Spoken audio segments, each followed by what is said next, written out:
It's the Rob Carson Show. Are you ready to be podsmacked? Now, here's Rob Carson. Hello and welcome to the Rob Carson Show podcast. For you audio listeners, this is episode number 174. For those of you who are joining me via video, welcome to the show. We're going to be with you for a little while today. For those of you who don't know who I am, and I'm sure many of you on LibertyOneTV do not know who I am, so I'm going to go ahead and tell you, because it is an honor and a privilege to be here with some of the other great hosts on this network, this free speech network. It's a glorious time to be in media because there is a freedom of expression that is available to us without the FCC stepping in. You're going to see a lot of personalities that you've never seen before. You're going to hear a lot of things that you've never heard before. I'm really, really proud to be a part of this. So welcome to the show. As I said earlier, I'm Rob Carson. I am a talk show host. I do talk shows around the country from my glorious, groovy studio here. On major talk radio stations everywhere, including WLS in Chicago, WBAP in Dallas. This morning I was on in Richmond, Virginia, oddly enough. I also an audio and video podcaster and a nationally syndicated comedy writer. My views are libertarian-leaning conservative. When I said that I am a syndicated comedy writer, I say that because I write comedy for people around the country, including none other than Rush Limbaugh. I started writing for Mr. Limbaugh when I was a kid right out of college around 1990 and have written literally hundreds of pieces of satire for Mr. Limbaugh. It's been an honor and a privilege to do that. And if you, by the way, have either one of his books, I've been featured in those books for some of my work. So before we get into the meat and potatoes of the day's events, and there's a lot of stuff to get to, particularly with regard to the NFL, I'm going to play a little comedy for you. How does that sound? All right. This is a parody I did for Rush a few years ago. I noticed that every day when you watch the news, we've got a new disease or disorder that Americans have. And if you add up all of the diseases, the disorders, the ADD, the depression, the whatever, we've all got at least 10 things, right? Well, what happens if you're just fine? Do you feel kind of left out? Here's a bit I did for Rush. Everybody I know is being treated for something. Do you feel left out? My best buddy is bipolar. My kids have ADHD. My wife has adult anxiety. Do you feel isolated? I talked to psychologists, psychotherapists, even a psychic, but nobody could figure it out. Looking for answers? They all told me there's absolutely nothing wrong with you. I was crushed. You might have disorder anxiety disorder syndrome caused by the realization that you are completely normal. Ask your doctor about Plosibex or Nothing and All so you can have a syndrome to call your own. Plosibex and Nothing and All. New from SmithKline Blarney.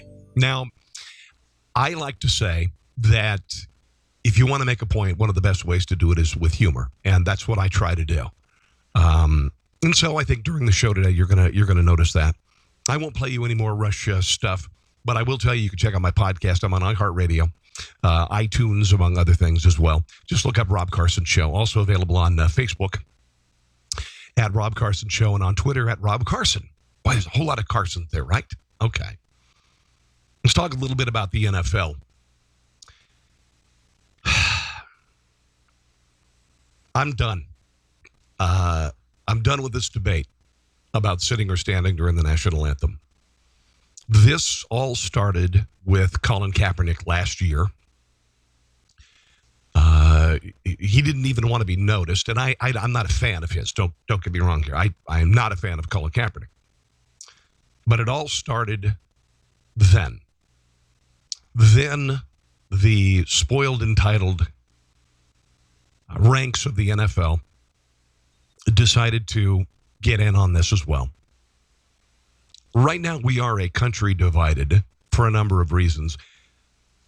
Along race lines, mostly. It's a very strange time to live in America because there are those who would like to drag us back to 1968. There are those who would like to drag us back to 1861.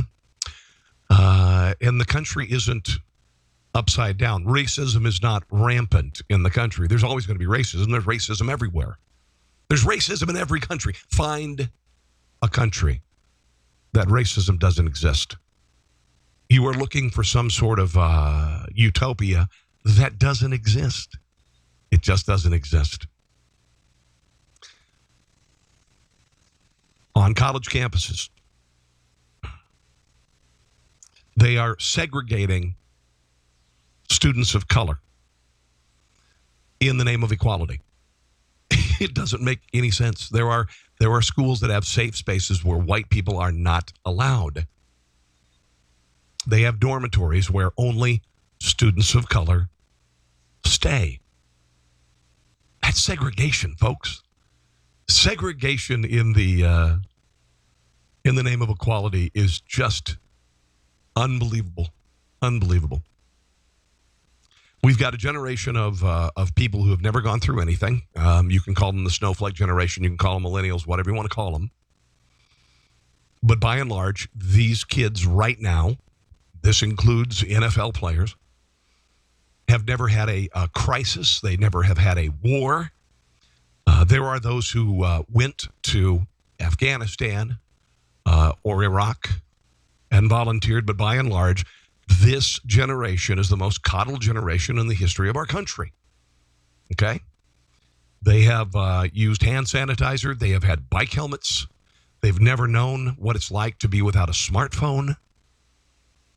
And they need to create some sort of crisis, I guess, to feel like they are worth something.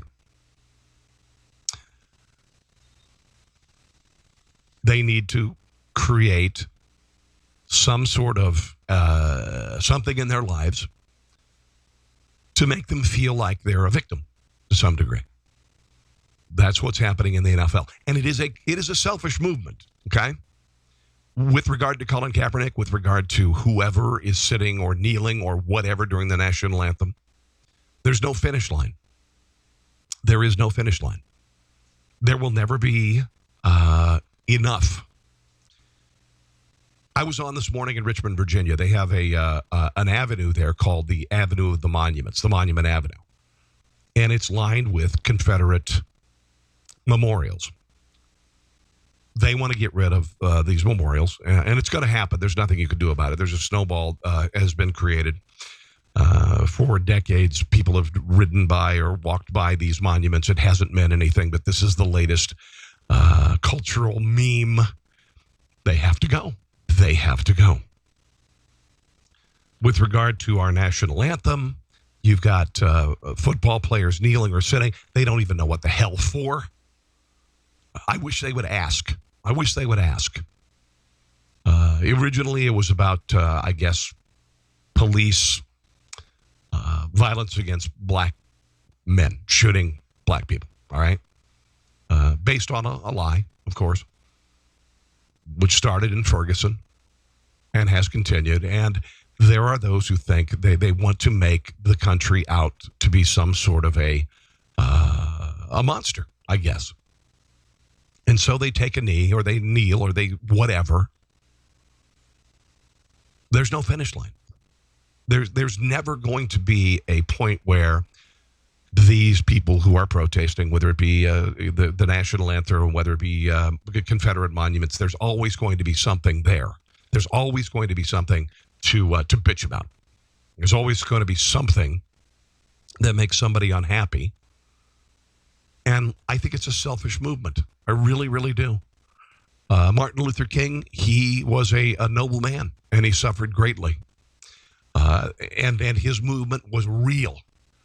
You're talking about the Jim Crow South. You're talking about segregated drinking fountains and much more. That was a real struggle. The thing that bothers me the most, my son, I've got a son who's almost 18 years old. And I remember when this all kind of started to roll a couple years ago, I was very concerned for him because he has never seen color. He doesn't give a crap about color. The school that he went to until he was about a sophomore in high school was, he was a minority. He was like 10% white at the school. He used to have his friends come over, and I called his group of friends the United Nations, because you got your black kids, you got your Indian kids, you got your Asian kids, They would make fun of race. They would make fun of race. Black kid would say to my son, "You can't dance and you can't jump." Ha ha ha. Asian kid says to the Indian kid, "Well, at least my dad doesn't work at a convenience store," and it was a joke. It's so beyond this generation. We don't have the Jim Crow South anymore. The Ku Klux Klan does exist, but it is a tiny fraction of a percent of the people in the country. It is honestly not even worth mentioning. The KKK. There is no rise of white supremacy. There is no rise of the KKK. Those who say it is, they brought that up during the campaign for the presidency, Donald Trump running for president, and the left Democrats needed to take things to a new level, needed to paint this threat to them as the worst thing you could possibly imagine, and that, of course, would be a white supremacist who's a racist. There's no evidence whatsoever of those things. And it continued to grow, and now that the election is over, now that some did not get their way, those who disagree, those who are conservative, those of you who are Trump supporters, you are now a white supremacist. In the White House, there are Nazis. I want you to stop for just a second and think about that. How absurd on the face of it is that somebody would say there are white supremacists and there are Nazis in our White House. Honestly, it is destructive. It is a lie. And I'm tired of hearing about it, to be quite honest. I would not have voted for Donald Trump had I thought he was a Nazi. It is so absurd on the face of it. But this sort of rhetoric is being used to go after political enemies. Charlottesville, yes, there were white supremacists there. And there was also the Antifa. Haven't heard much of the Antifa lately, have we? They were officially, I guess, considered a terrorist organization. We haven't heard much from them, which is good, because they are a terrorist organization. But we, particularly on the left, in fact, I'll say almost exclusively on the left, there is terminology that they use when one thing doesn't catch on or one name becomes essentially, people become tone deaf to it, like, for instance, racist, okay? Racist. When you use the word racist and there is no racism, you're crying wolf, and eventually it doesn't mean anything. I remember being on the radio in 1991 or so, and the word racism was being bandied about for those who disagreed politically with the left. You're a racist, then you're a sexist, then you're a homophobe. Now, none of those things are resonating. So they've moved into white privilege. We are privileged, I guess, if we're white. If I could tell you my background, you would not say I am from privilege. And then, of course, now, white supremacist. You are a white supremacist. That's not resonating anymore because it's absurd. So now it's Nazi.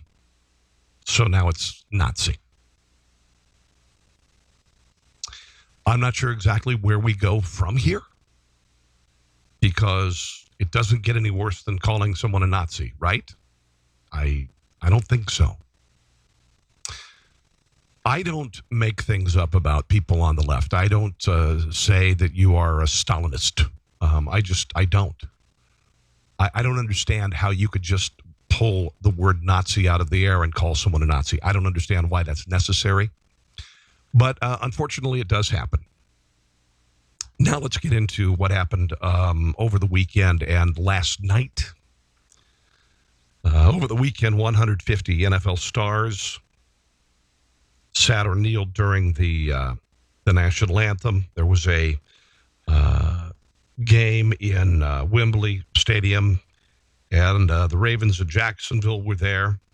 And a bunch of the players took a knee instead of, in fact, all of them, I think, took a knee during their national anthem, but stood during God Save the Queen. This is a protest of what Donald Trump said over the weekend. You heard it. I got to tell you, I actually kind of liked the fact that he said it about the players. Here's something to think about. Right now, you've got players on the field who are kneeling and sitting during the national anthem. The American people aren't doing that. There is a gigantic divide between the NFL.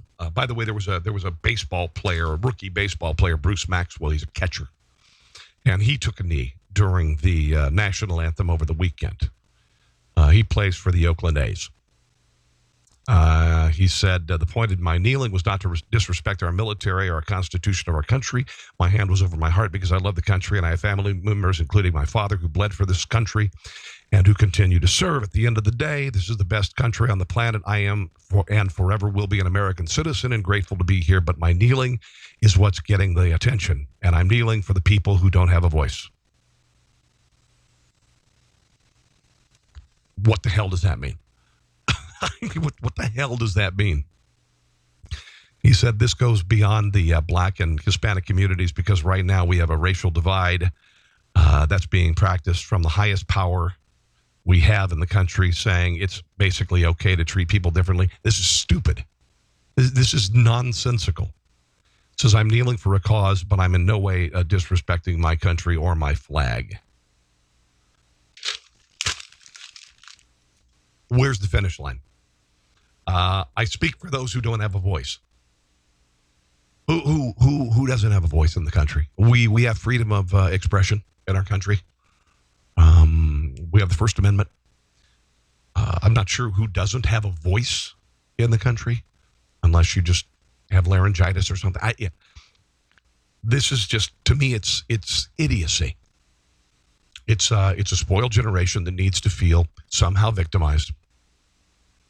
Now I'm speaking for those who don't have a voice.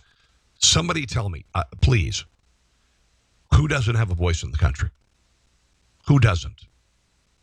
I know a group of people who don't have a voice. Kids with Down syndrome in the womb. They don't have a voice. They're being systematically exterminated every day. They don't have a voice. The unborn. I'd say the unborn, they don't have a voice, right? Because we are able to abort them.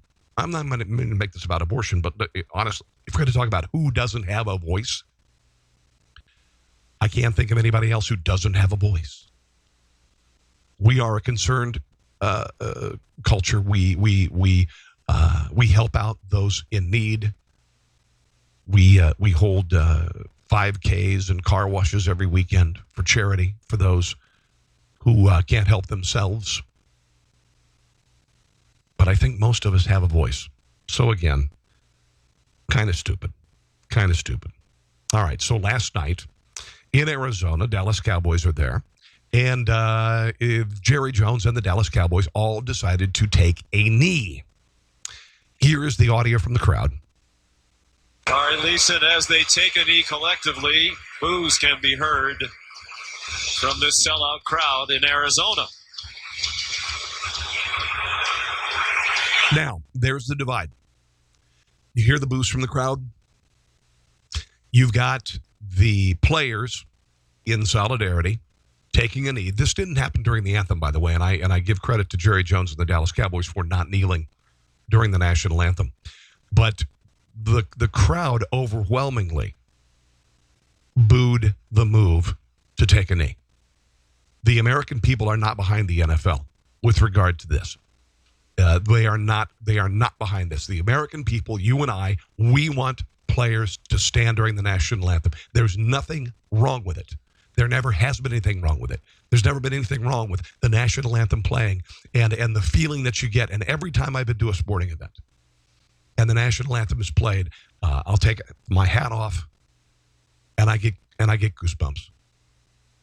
I still get choked up when I hear the national anthem. There was nothing ever wrong with that. That is a unifying moment for all of us.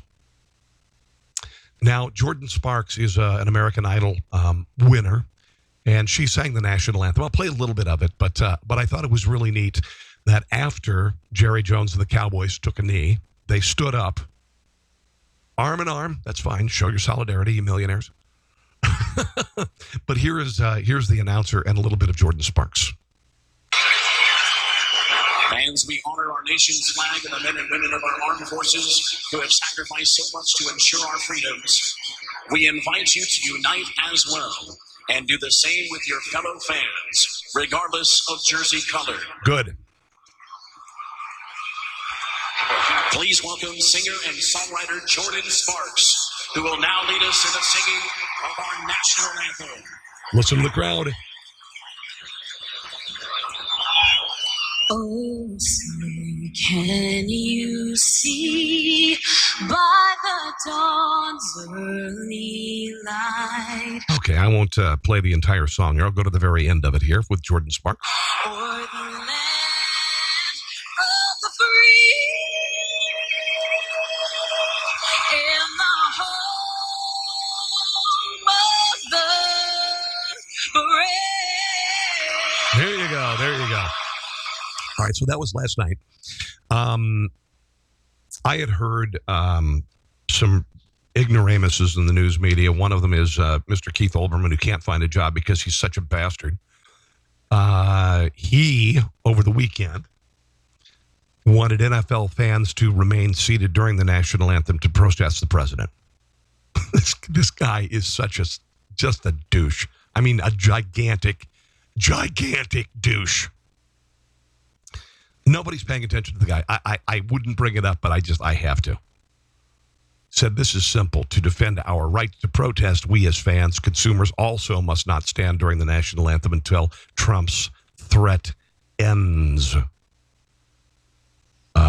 Did you sit down? Did anybody in the stadium sit down?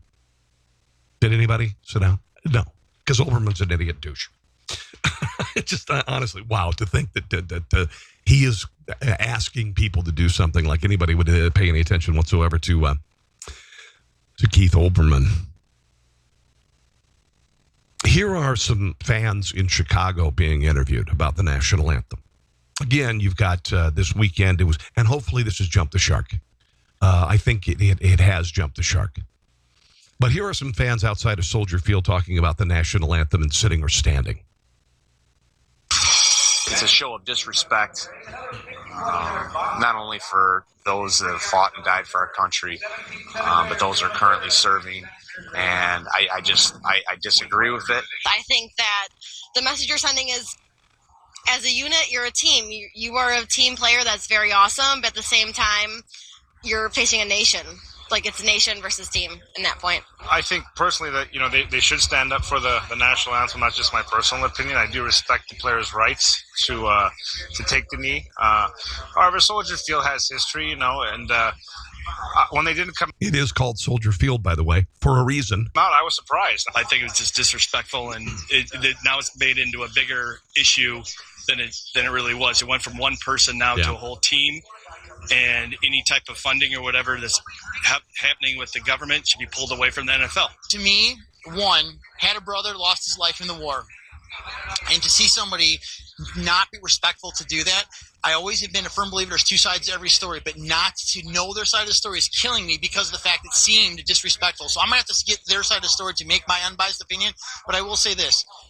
For the sake of God, we're in Soldier Field. If you're going to stand for the flag and for the national anthem, this is where you do it. Yeah, absolutely.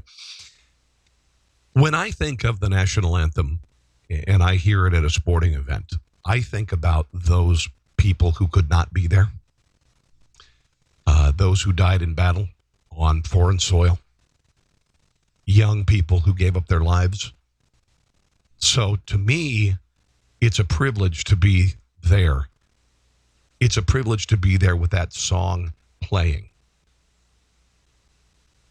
I can't get past, could you imagine losing your life at age 22? Dying on a battlefield thousands miles away from home, not being able to say goodbye to your loved ones. It's happened thousands and thousands and thousands of times, and but by the grace of God go I. And so when I hear that anthem, I think about them. I think about them. Chris Collinsworth believes that Donald Trump should apologize for calling those who kneel or sit during the national anthem, calling them SOBs. Here he is this weekend. I would say he should apologize. They're not SOBs. Yeah, they're smart, thoughtful guys. Not they really are. They've seen things that are unimaginable. I know. You know what? You know what's unimaginable? To me, making over $1 million a year. That's unimaginable to me and a lot of people, or let alone $15 million or $20 million a year, or getting a 3-year contract worth $30 million, or a 5-year contract worth $100 million. That's unimaginable. In some cases. And they want exactly what the president wants. They want a better America. Right. Their version of how to get there is different than the president's. I understand that. But I guarantee you, if the president invited, I can make a list of 10 guys to the White House and heard their stories and heard their thoughts and heard how concerned they are about America, that they would find a common ground and they would move this forward. And I think an apology for the SOB comment right off the top would go a long way. Okay. There's no race crisis in the country. This is made up of whole cloth. All of this is made up. This started with Black Lives Matter. This started with Ferguson, Missouri. All of this is made up. It is not 1968 all over again. I don't give a rat's ass what an NFL player has gone through. He's making millions and millions of dollars, and he lives in the United States of America. He is a part of an elite group of people. And you know what? Once you get to that level, don't bitch about it. I think that Donald Trump said what America is thinking. Get off your butt, stand up, pay some respect. You know, it's like that kid you see in the sitting down or maybe in church misbehaving. You want to smack him upside the head. That's what the American people want to do to NFL players who sit during the national anthem. It's a made-up crisis. It's a giant load of crap. It just is. It just is. Now, one other thing that I want to mention, and I mentioned this in a podcast the other day. The NFL players do not have the right to sit or kneel during the national anthem. They do not have the right to do it. You're going, really? What? No, they don't. They have the ability to. The NFL players have the ability to sit or kneel. Do you know why that is? Because Roger Goodell says you can do it. By not saying anything, by allowing it to happen, he is saying you can kneel or you can sit. There are a million ways that NFL players cannot express their First Amendment rights. When you are an employee, you do not have freedom of speech at work. You don't. If you work at Best Buy, you have to wear that goofy blue shirt. If you don't wear the goofy blue shirt, if you show up one day with the Black Lives Matter t-shirt on, they will tell you to go change or you're fired. Same way if you're working at Walmart. You come in, you don't have your blue vest. You will be given a blue vest. If you decide you're not going to wear the blue vest, you will be fired. They call uniforms for a reason, because everybody is uniform. Not only does it make everyone uniform, it also ensures that we know who you are. You are an employee of whatever. A UPS guy wears brown shorts and a short sleeve shirt. That's just the worst. I mean, just the worst, honestly. Brown, tucked in. You got your brown shorts and you got your, just not brown shirt. Yeah, just not. But that's what this is all about. Roger Goodell could easily say, you stand during the national anthem. That is policy. That's it. So right now, NFL players do not have the right to sit or kneel. They have the ability to sit or kneel. I was reading this piece this morning about the NFL rule book. It specifically requires both teams appear on the field for the playing of the national anthem. This is according to the rule book. You have to stand or remain silent, holding their helmets in their left hands. Failure to do so could result in fines, suspensions, and the loss of draft picks. Doesn't get any better than that, does it?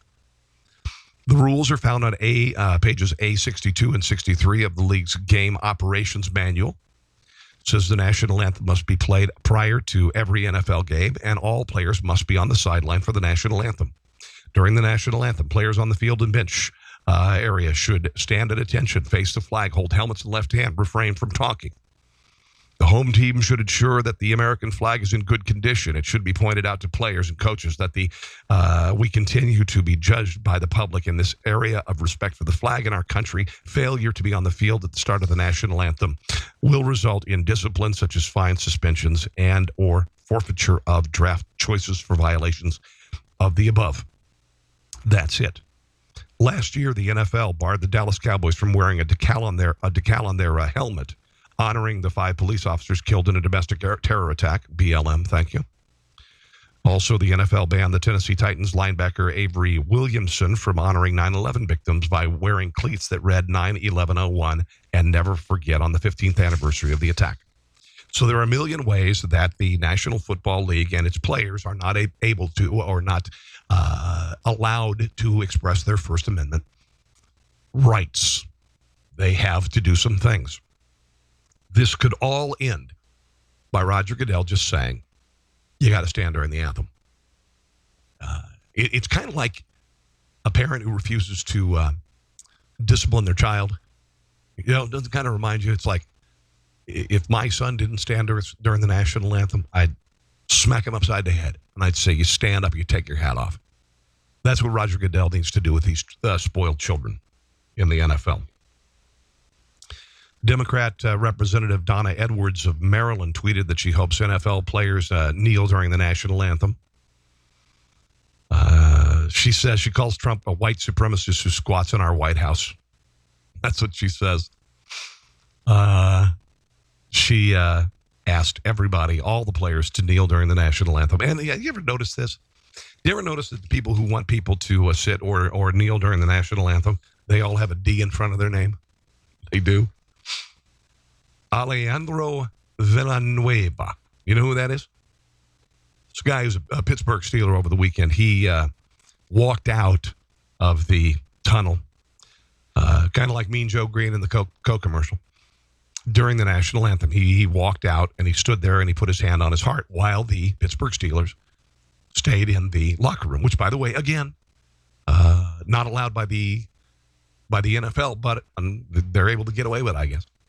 He was a Army Ranger, by the way, served 3 tours in Afghanistan, was awarded the Bronze Star for valor. Pretty amazing guy. He was signed with the Philadelphia Eagles in 2014, became a Steeler not soon thereafter. He has since backtracked on this and said, and I don't know where this came from, he has said that it was a mistake, that he didn't know what was going on. That's a load of crap. He came out purposefully because he respects the flag. He's a patriot. I think he's getting heat from his brothers in the NFL. And now he's backtracking on it and say, oh, it was an accident. No, this doesn't accidentally happen. You don't walk out of the tunnel to the field without your team unless it's on purpose. That said, his jersey number and his jersey soared to number 1 as far as sales are concerned around the country, even surpassing Mr. Tom Brady. Did you know that? Yeah. The American people want players to stand. They respect players who stand. They don't respect those who sit or kneel during the national anthem. It's just the way it is. It's just the way it is. So, if you decide you want to kneel, you do so at your own peril. This is kind of a off the subject kind of story. New England Patriots fans on Sunday reportedly complained that the stadium was charging them $4.50 for cups of tap water. Apparently, they ran out of bottled water, so they were doing tap water, and it was 86 degrees in the stadium, I guess. and fans needed a glass of water. So the concession stand's not equipped with complimentary water cups, so the workers filled soda cups, and they charged $4.50. Team spokesman Stacey James says, "We apologize. This should not have happened." Is this a big surprise? But there was one guy. One guy said that he spent $45 on water, on tap water at the stadium. You know, if you get a cup and you just go into the bathroom, there's a sink there. You just go in and you I don't know if maybe he doesn't know, but you just turn. Usually the one on the right is the cold water, and the other one is the left one is the hot water. And if you just turn it counterclockwise, water comes out of this thing. It's sink. It's called a tap, and you could fill your glass with water and then drink the water. But some moron decided to go back to the concession stand 10 times and pay $4.50 for tap water. Unbelievable. Oh, by the way, I had mentioned Jordan Sparks. She had a reference to the book of Proverbs written on her hand. PROV 31:8-9, which says, "Speak up for those who cannot speak for themselves, for the rights of all who are destitute." Again, this is the latest incarnation of this this protest. It is about speaking up for those who cannot speak for themselves. Okay, that's great. I mean, listen. I admire her for putting a reference to the Bible there. But who are you speaking for? Who doesn't have a voice? I want to know. Like I said, the only people I know that really don't have a voice are the unborn. Okay, all right. I'm going to go ahead and tell you. This line's going to be out there, and everybody had it this weekend. Anthony Weeder gets hard time. There, I said it. Anthony Weiner got a stiff dose of reality. This is according to the New York Post. God bless the New York Post. It is Gotham's newspaper. Got a stiff dose of reality as judge slapped him with a nearly 2-year sentence for sexting a 15-year-old girl. The man is just a creep. I mean, obviously. He faced up to 10 years in prison. He hung his head in shame, covered his face, and cried silently into his hands. This man is so ill. He threw away his life. He threw away his child and his wife. He is a sick man. He lost a mayoral race. He continued to do this. He had the opportunity to get out of this. Sydney Leathers was the original woman he sexted. And then even though he, like I said, nearly ended his political career because of that, and then went ahead and knowingly sexted a 15-year-old. He knew the girl was 15. I won't bother to read some of the things that he said to her. But the man is a sick person, and I would venture to say he still isn't fixed. I would venture to say that he would continue this sort of behavior, and he probably will when he gets out of jail. He's a sick man. He's a very sick man. So Megyn Kelly had her debut yesterday on NBC. I don't understand why she's a big deal. I kind of liked her on Fox. It wasn't destination television for me.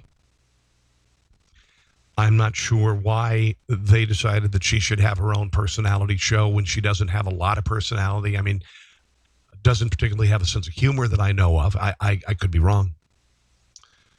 At the same time, she was pushed out of the nest into a national show, which is probably not terribly easy to do.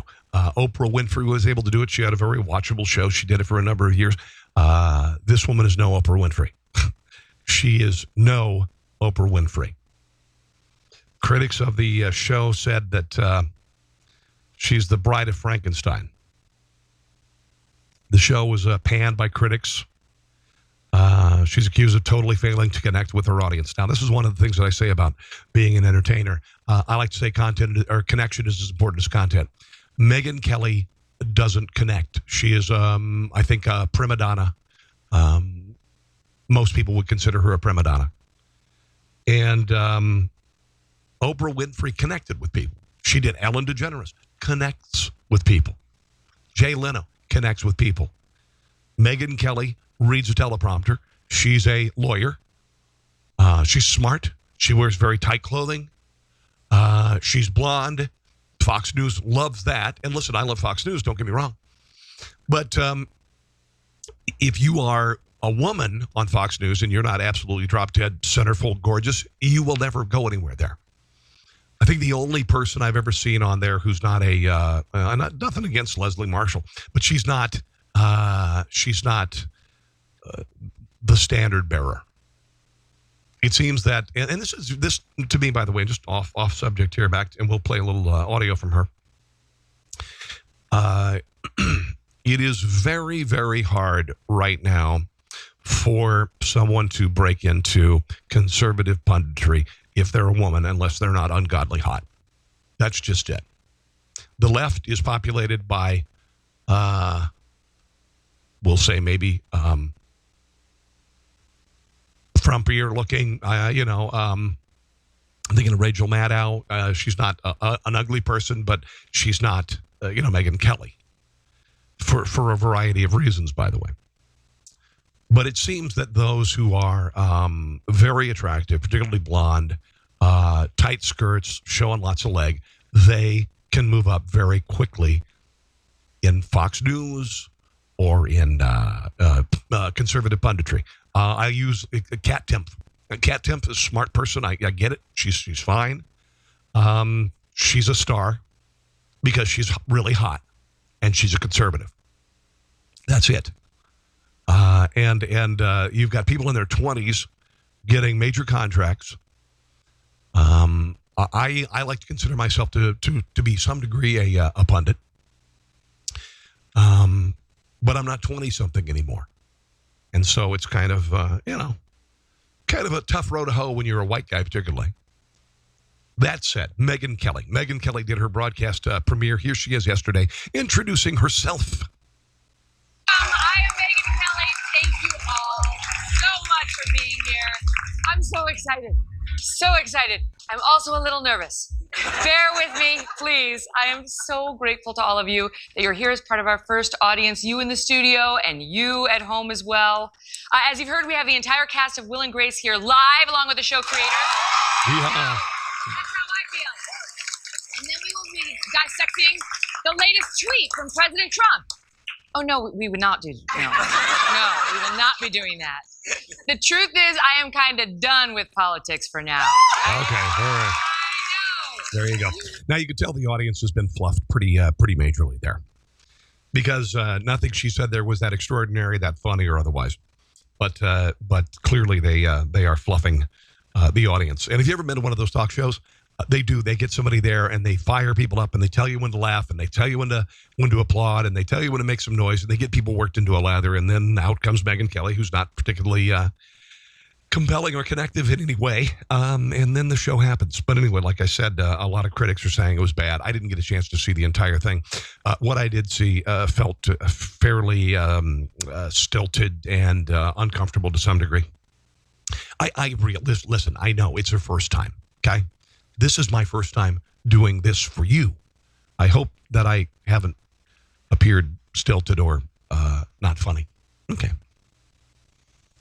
So did you hear the woman who went into Hobby Lobby last week, took a picture of a cotton plant? There was a cotton plant, the stick of the cotton, and then it had cotton balls on it. Just they trimmed it, and it's supposed to be a decoration. And she went on to social media and said basically it was, she said, this decor is so wrong on so many levels.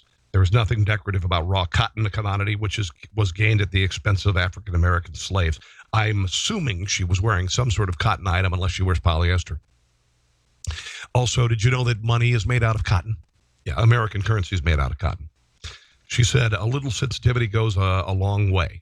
Please remove this decor. Again, her name, Danielle Ryder. Obviously, here's a person who has not been victimized but needs to feel like a victim. You may also recall that slaves picked tobacco, but I think they still sell cigarettes the last time I went to a convenience store. She's not backing down on this, by the way. She's not backing down. Even though she looks like a complete and utter moron, she's not backing down. Here she is talking about the kerfuffle she caused by saying that cotton was a symbol of slavery. It doesn't represent a decoration to me. It represents a time of oppression for my people. Her post exploded overnight, receiving hundreds. For my people. You never hear that from white guys. My people. You know, who are my people? But hundreds of thousands of shares and comments from people around the world, most of which are overwhelmingly negative. I was not trying to be divisive. If I was trying to be divisive, I would have said something to the effect of talking about the world, talking about race relations, talking about an individual. I am a consumer talking to a retailer, and all I said was I found something offensive. If you really want the country to heal, then you need to be mindful of how you speak. Words have power. It's no longer about the raw cotton. The cotton is off the shelf, and racism remains there. Okay, yeah, racism is always going to be there. And I would venture to say you probably are more racist than anybody that could possibly imagine. This is a woman who has a gigantic race chip on her shoulder. She is offended by everything. Everything she sees is through the lens of race. So I would venture to say that she is probably the most racist person she knows. She just doesn't realize it yet. She just doesn't realize it because all she does is hate. All she does is hate. All right, let's move on. Let's talk about some other stuff, shall we? This is kind of funny. We were talking about the NFL and contestants on Jeopardy last night. You know, they're geeks, right? Contestants on Jeopardy. I watch Jeopardy. I enjoy the show. There are some categories that I can completely kick butt at, and then there are some that there's no way. I'd look like a complete and utter moron. But apparently these smart nerds on Jeopardy don't know anything about football. Here they are being asked questions about the NFL. NFL teams 2. Defensive tackle Mean Joe Green. Played for the Pittsburgh Steelers. Yvonne. NFL team 6. Running back Marcus Allen. Anupama. Kansas City Chiefs. What is Colorado Rockies? No. The Colorado Rockies. That is spectacular. That's a baseball team. Sorry. Dennis or Yvonne? Who are the Los Angeles Raiders? Yes. So there you go. Not terribly smart with regard to popular culture, but I'm sure if they were classic literature or physics, it would have been would have had a big win. Anyway. Oh, by the way, you know, Halloween is coming up. Have you been to the store lately? All the candy's out. All of the decorations are out. I'm usually one of those guys who I have 2 bowls of candy that I keep in my home. One of them is the big bowl with the big full-size candy bars. One of the reasons why I do that is because I remember being without when I was a kid. And we would go into my my hometown, a little town in Iowa called Neola, Iowa. And there were 1 or 2 places that would give out a full-size candy bar. And to me, that was rich. You were rich if you could give out a full-size candy bar and not just Smarties or Dum Dums or Tootsie Pops or, you know, mini Snicker bars, whatever. You were rich if you could do that. And I always said that, and not because I'm rich, because I'm certainly not rich, but I always said that I would do that because it meant so much to me as a kid. So I have the full-size candy bars, and then I have the second bowl, which has the bite-sized stuff. And the Dum-Dums and the Smarties and the, you know, things like that. And the Smarties are okay. But the kids who are really polite and they have great costumes and they say please and thank you, they get the big candy bar. And those who don't, you get to, you know, get the dots and the milk duds. Nothing against those things. Nothing against them. That's just the way it is at my house. So here's what's going on. $9 billion is what America's going to spend on Halloween this year. Number 1 costume. Think about this. How long has Batman been around? Batman has been around forever. It is cross-generational. Number 1 costume. Number 1 costume. Right behind it is a princess of some sort. Or you could be Batman identifying as a princess. There could be that too.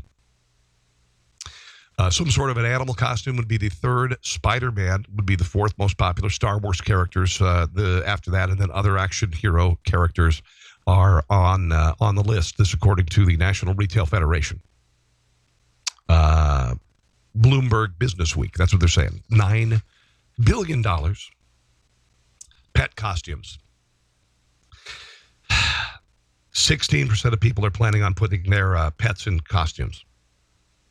16% of people in the country are gonna do pet costumes. Can you believe that? I mean, wow, really? Okay. So I don't decorate the dogs. We've got 3 dogs, and I don't decorate the dogs. I don't put them in a costume. Maybe when I'm an empty nester and I just want to get candy, I'll take the dog out, and go up the street. Anyway, here are the most popular costumes, according to the National Retail Foundation, for your pet. Does anybody dress up their goldfish or their turtle? Is it all just dogs? Cats aren't crazy about the costumes. I'm assuming this is mostly just dogs. Number 10, you dress them up as a cat. I guess you're dressing up your dog as a cat. Ghost. Batman. Batman's number 8 on this list. The Devil is number 7. Bumblebee is number 6. Bumblebee and Ladybug are really big with newborns. I remember when my kids were little, it was Bumblebee or Ladybug that first year, and you could use them to get candy because they won't remember it and they can't eat candy. So you just go around with your kid and you say trick or treat and you get the candy. Pirate is number 5 for the pet costume. Lion is number 4. A dog. Dog is the number 3 costume. This is, of course, I guess, for a cat. Who takes their cat? Do you take it? Would you take a cat trick or treating? Cats can't be on leashes. Unbelievable. Hot dog is number 2. That, of course, if you have a dachshund. And the number 1 costume for pets this year is the pumpkin. Dressing your pet like a pumpkin. Before I go, I got a couple other stories I want to mention too. Madonna's new album arrived. They call them albums still, right? I haven't. Do you buy CDs? Do you buy albums? I download a song. I haven't downloaded an album in a long time. The new Foo Fighters is out. I kind of want to do that. Anyway, her new live CD called Rebel Heart. Listen to this. It just sold 3,848 CDs and downloads, according to Buzz Angle and HitsDailyDouble.com. It has no streaming that was reported, but think about that. This is a woman who, first of all, insufferable, absolutely wretched, awful person. Can't stand her. It's taken a very long time for us to arrive where Madonna is no longer relevant, and she is thrashing because she is now irrelevant. She's trying all sorts of stuff as an almost 60-year-old woman, flashing her crotch and her breasts, and it's actually kind of embarrassing. 3,848 CDs and downloads, according to Buzz Angle. All right. I don't buy CDs anymore. Who does that? Who does that? I've got my iTunes. It's kind of funny, actually. Kids now, when you go to the gym, everybody's listening to Spotify on their phone, right? Okay. So here's the phone. This is my iPhone 6S Plus, which is like a year and a half old, so it's ancient technology. And I still have a little iPod. I've had every generation of iPod. And I still carry this little iPod about the size of a stick of gum. It's got about 500 songs on it. And I'm like that person. It's kind of weird. I remember a few years ago, you'd see the last few people still with a Sony Discman. All right? This is like a decade ago. And you'd see some old fart with the Sony Discman. A big thing hanging on there and going to the next track and all that stuff. Well, I guess I'm that person now because I'm the only person at the gym who still has an iPod. What would you rather have? This strapped to your arm or a little thing the size of a stick of gum? And kids might not even know what a stick of gum is anymore. Anyway, I want to thank you guys very much for joining me today. Once again, I want to thank this network for having me on LibertyOneTV. I am very privileged that I was selected for this. And I promise you that every day of the week, you are going to get an entertaining video podcast with lots of information. Hopefully you'll think. Hopefully you will laugh as well. In the meantime, if you'd like to check me out on Facebook, it is The Rob Carson Show. On Twitter, it is Rob Carson. If you'd like to download my audio podcast every single day, it is available on iTunes, iHeartRadio, Audio Boom, TuneIn, Google Play, Google Plus. What else? YouTube. I'm on YouTube as well. In the meantime, God bless you, and we'll see you again real soon. Thanks for listening to The Rob Carson Show. Friend him on Facebook at Carson Show, on Twitter at Rob Carson, and on Instagram, I think Facebook and Twitter are enough for now. We'll see you soon.